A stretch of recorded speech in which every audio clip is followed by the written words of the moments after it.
Le Reset, c'est un hackerspace queer et féministe, c'est-à-dire un hackerspace qui fait en sorte d'inclure et d'accueillir et de faire en sorte que les femmes et les personnes queer se sentent légitimes, bienvenues et attendues dans un hackerspace qui sont des lieux techniques.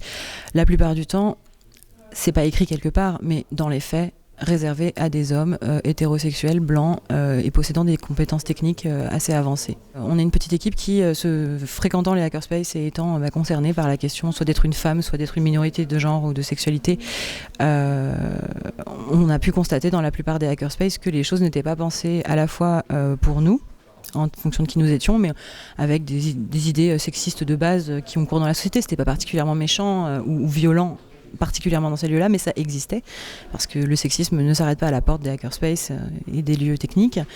Et finalement, on était bien en peine de trouver des lieux qui nous ressemblaient et qui nous permettaient de mener à bien des projets qui nous faisaient du bien et qui nous permettaient d'avancer. On a le bar de la Mutinerie à Paris, nous laisse leurs locaux pour qu'on puisse avoir tous nos ateliers tous les dimanches du mois.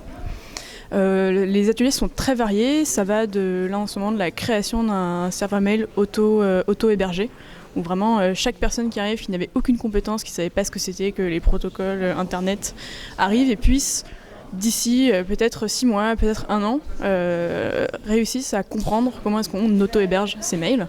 On a tous les derniers dimanches du mois un atelier Queer Games où on fait des jeux queer, on montre des jeux queer.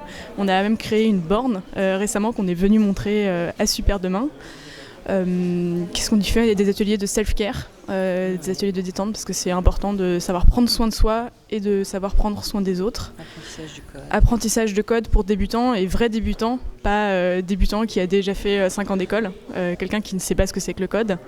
Atelier crochet aussi, et crochetage de serrure. Donc vraiment, voilà, toutes sortes d'activités de groupe où on fait en fait.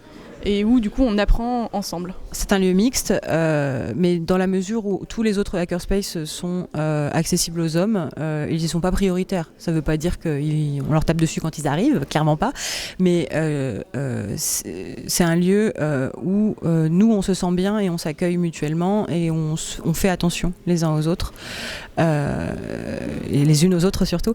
Et donc bien sûr que c'est ouvert et mixte, mais il y a une charte qui est consultable sur notre site lereset.org, une charte de conduite en fait.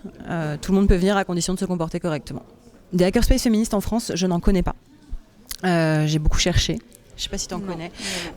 Aux États-Unis, il y a eu beaucoup de projets de hackerspace féministes, notamment, ou de hackerspace de femmes, avec des femmes qui ont mis en œuvre tout simplement l'accueil de leurs enfants pour pouvoir travailler sur leurs projets, qui ont réfléchi à comment on s'auto-organise entre femmes pour avoir de l'espace et pouvoir travailler, puisque déjà rien que ça, en fait, ça pose problème. Il y a pas mal de documentation aux États-Unis et au Canada.